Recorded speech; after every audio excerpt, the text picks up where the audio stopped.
tõeliselt värskendav, jah? Esimene oja külastus mööda on läinud, ma ei tea, päris kilomeeter vist ei ole. Aga tunne on küll selline, et ui.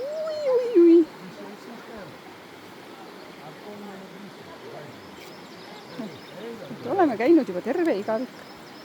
Triinu, mul on kaamera käes nagu. Nii mõnus vesi.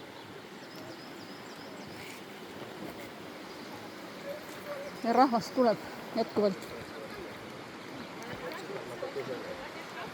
Aga see pidi olema lihtne rada, vaatame. See pidi olema lihtne, käruga läbitav, ratastooliga läbitav. Väikesed lapsed peavad jõudma seda läbida.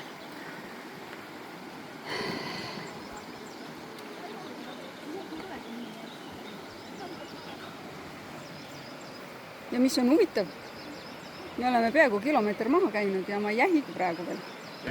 Ma ei jähigi veel, jah? Pole ühtegi tõusu veel olnud. Jah. Nüüd vaatame, kuhu me siis täpsemalt läheme. Et me läheme sinna Ornaki. Tund 20 minutit, mis tähendab seda, et see on roheline rada. See on üks aste madalam kui must rada. Tundub, et ma varsti ikkagi hakkan nähkima. Nii, kui me sinnapoole läheme, siis meil on 3 tundi, kui me tahame punast rada minna.